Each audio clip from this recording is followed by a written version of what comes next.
Hello students, देखिए class 10 का जो केमिस्ट्री जो सब्जेक्ट है उसके अंदर आपका चैप्टर नंबर 3 में मेटल्स एंड नॉन मेटल्स का पार्ट नंबर 4 है।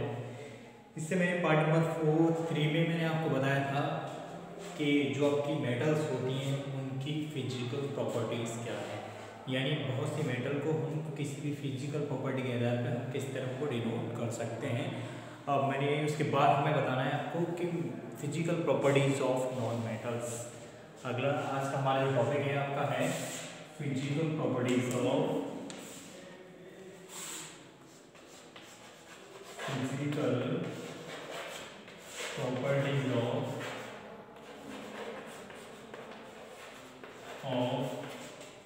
Non metals. इसकी नॉन मेटल्स की आपको क्या बतानी है, फिजिकल प्रॉपर्टीज बतानी है। इसकी बताइए non metals, physical properties of non metals.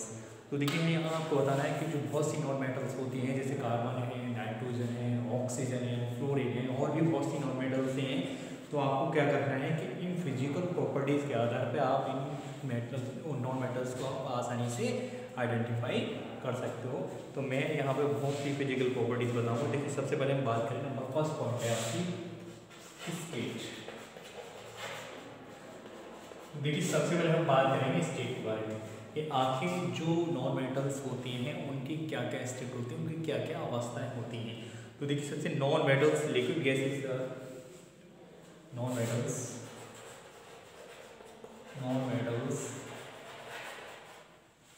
Liquids,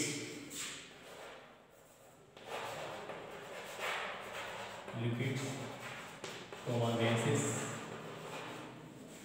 and brittle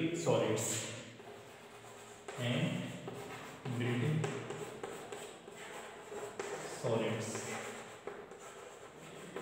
देखिए सबसे पहले बता रहे हैं जो आपकी नॉन मेटल्स होती हैं वो आपके लिक्विड स्टेट में भी होती हैं, गैसेस स्टेट में भी होती हैं और इसके साथ साथ जो आपके ब्रिटल सॉलिड्स होती हैं उसकी स्टेट में भी पाई जाती हैं।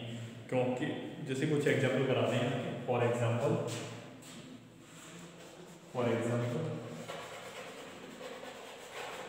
यानी आपके ऐसी कौन कौन सी मेटल है जो आपके लिक्विड में होती हैं, वो गैसेस में होती हैं, कुछ आपकी ब्रिटल सॉलिड्स में पाई जाती हैं। देखिए जैसे आपकी बात करेंगे carbon, sulphur and phosphorus.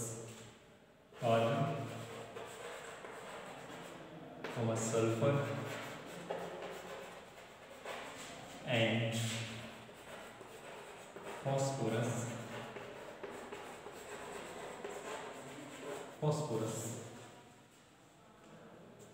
are solid non-metals,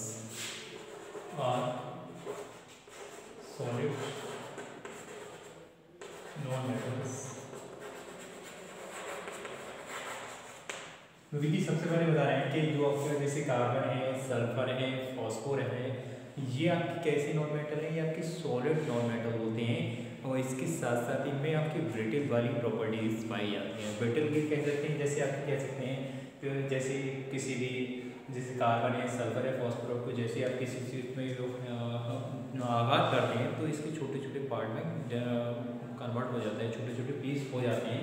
इस वजह से इनको क्या बोलते हैं, ब्रिटल सॉलिड कहा जाता है। अब देखिए इसका आगे यहाँ पर देखिए bromine is a liquid, bromine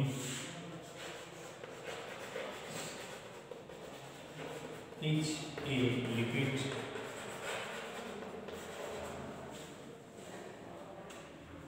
non metal,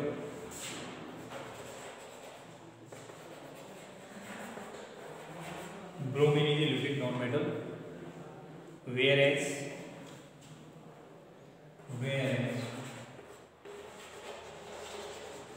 hydrogen,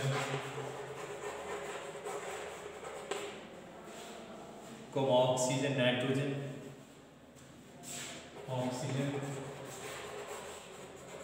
and nitrogen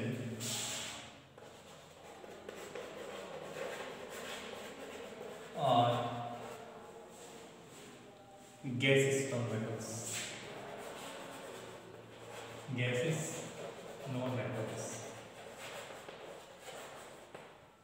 तो देखिए सबसे पहले बात करते हैं आप फॉर स्टेट के बारे में। तो आपको मैंने अभी बताया था कि स्टेट के अंदर कि जो आपकी नॉन मेटल होती है वो आपकी सॉलिड स्टेट में भी होती हैं, लिक्विड स्टेट में भी होती हैं और आपकी गैसेस स्टेट में भी पाई जाती हैं। तो देखिए सबसे पहले बात करेंगे यहाँ पे कार्बन, सल्फर और आपका जो फॉस्फोरस है आपका सॉलिड स्टेट वाली नॉन मेटल है। ब्रोमीन एक ऐसा नॉन मेटल है जो आपका लिक्विड स्टेट में पाया जाता है और आपका हाइड्रोजन, ऑक्सीजन और आपका नॉन नाइट्रोजन और भी ऑक्सीजन उनके साथ साथ कह सकते हैं और भी बहुत सी ऐसी नॉन मेटल हैं जो आपकी गैसेस स्टेट में पाई जाती हैं। तो कह सकते हैं कि जो आपकी नॉन मेटल है आपकी तीनों ही स्टेट में पाया जाता है। चलिए अगली प्रॉपर्टी की बात करेंगे, lustre. Number second property lustre.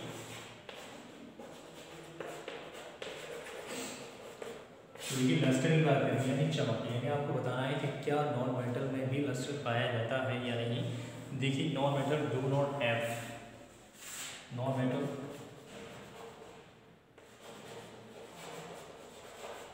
Do not have, non metal do not have lustre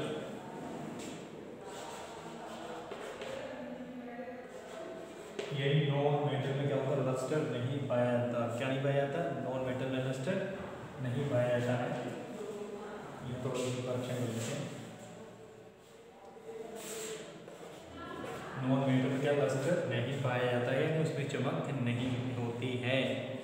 और जैसे एग्जांपल सल्फर एंड फॉस्फोरस है, एग्जांपल ले लेते हैं, एग्जांपल सल्फर एंड फॉस्फोरस।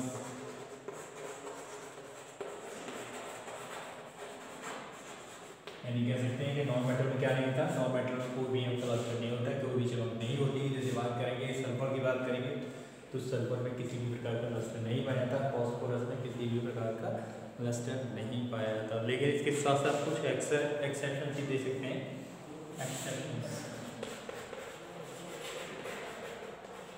यानी कुछ अपवाद भी दे सकते हैं। इसके एक्सेप्शन क्या होते हैं, तो देखिए सबसे पहले बात करें यहाँ पे जैसे आपका ग्रेफाइट एंड आयोडीन, ग्रेफाइट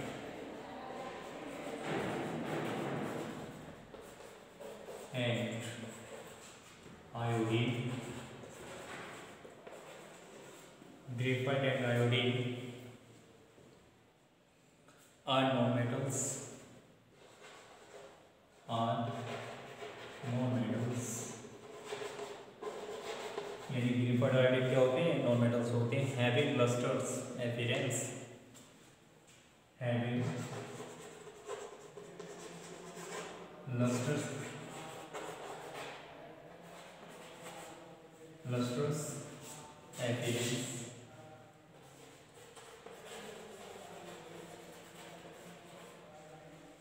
यानी देखिए जैसे नॉन मेटल की बात करें, नॉन मेटल में क्या होता है, जनरली बात करेंगे तो नॉन मेटल में किसी भी प्रकार का लस्टर नहीं पाया जाता। लेकिन एक्सेप्शन इसका क्या होता है, जैसे आपका ग्रेफाइट है वो आपका कार्बन का एलोट्रोप होता है और इसके साथ आयोडीन है तो आयोडीन भी नॉन मेटल है।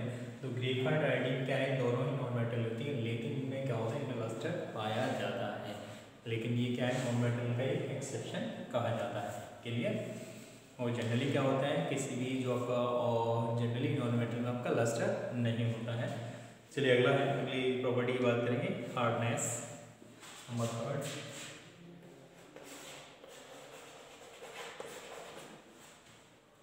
हार्डनेस की बात करेंगे कि आखिर जो आपकी मेटल है उनमें कितनी हार्डनेस होती है। तो देखिए non metals are quite soft, non metals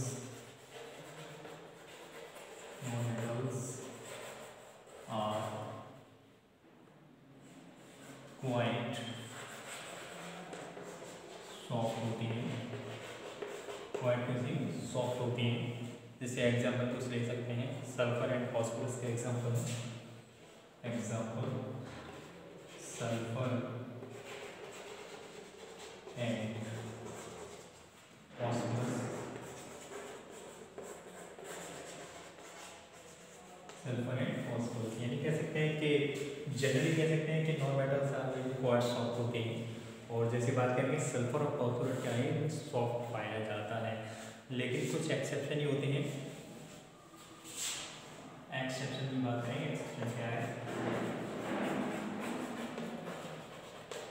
ठीक है, एक्सेप्शन के बारे में बात करेंगे। तो देखिए the diamond is the hardest substance. Diamond is the hardest substance.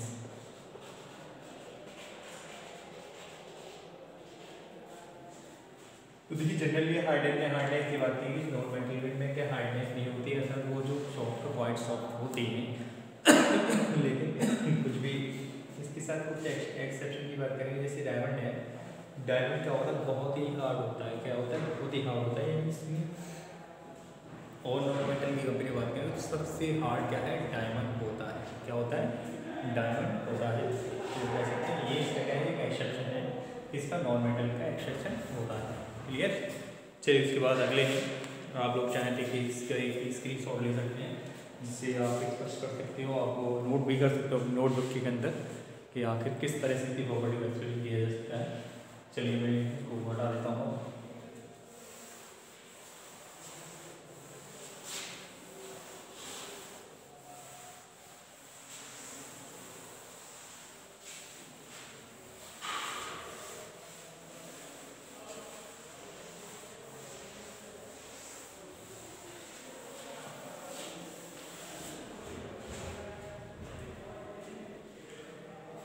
देखिए अगली प्रॉपर्टी है नंबर मैलिएबिलिटी, नंबर 4।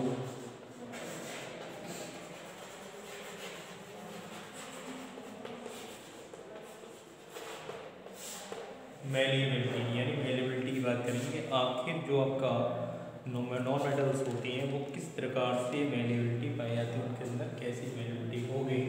तो यहाँ जानेंगे कि आखिर नॉन मेटल है वो मैलिएबल होती हैं या नहीं। तो देखिए non metals are not malleable, यानी नॉन मेटल्स क्या होते हैं, नॉन मेटल्स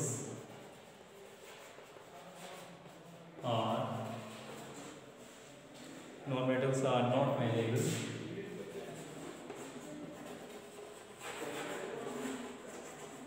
यानी नॉन मेटल्स में किसी प्रकार की मैलिएबिलिटी नहीं पाई जाती है।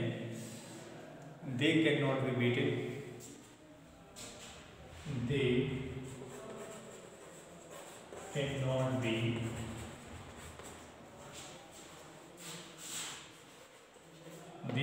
beaten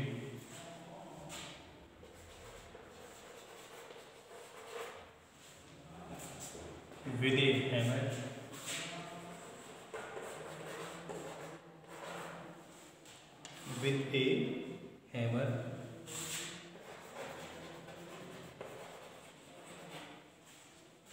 to form their seeds.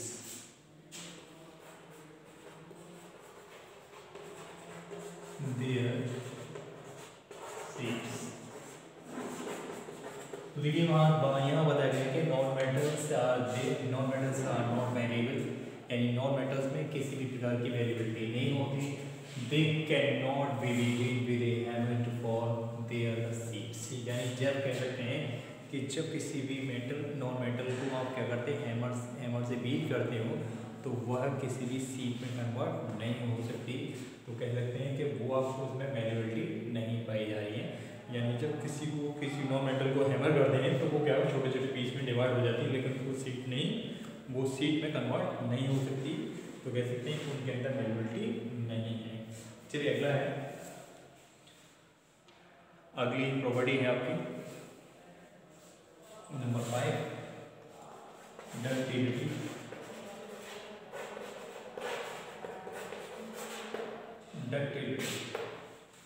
तो देखिए आप जानते हैं कि डक्टिलिटी के बारे में क्या है, non metals are not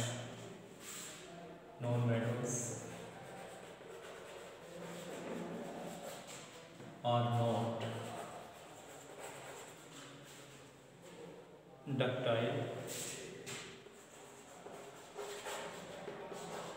non-metals are not ductile, they cannot be stressed to form their wires, they cannot be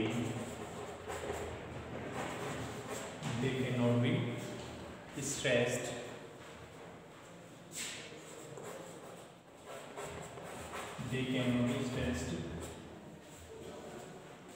to form their wires.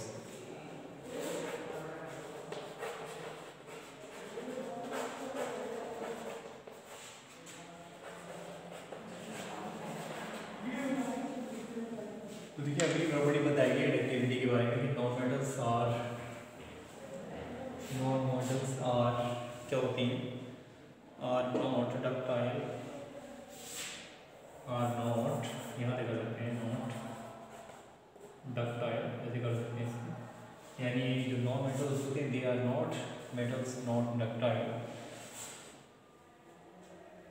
They can not be stretched to form their wires, यानी जब कह सकते हैं कि जब इनको जो metal non metal को स्ट्रेच किया जाता है तो वो किसी भी उनकी वायर में उनको कन्वर्ट नहीं कर सकते हैं, यानी ये जनरली बात कर सकते हैं कि जैसे नॉन मेटल की बात हो रही है कि नॉन मेटल के अंदर किसी भी प्रकार की तन्यता नहीं होती, जब आप नॉन मेटल को स्ट्रेच करेंगे तो वो क्या पीस में टूट जाएगा, लेकिन आप मेटल के अंदर डक्टिलिटी होती है, जब नॉन मेटल को आप स्ट्रेच करते हैं तो छोटे छोटे वायर में कन्वर्ट हो जाता है, तो कह सकते हैं कि नॉन मेटल के अंदर डक्टिलिटी नहीं पाई जाती है। क्लियर? तो ये आपका क्या है कि ये आपकी कुछ प्रॉपर्टी थी, उसके बाद और भी प्रॉपर्टी है, और प्रॉपर्टी को हम आगे चाहें तो हम आगे एक्सप्लेन कर सकते हैं, आप लोग इसके भी शॉर्ट ले सकते हैं।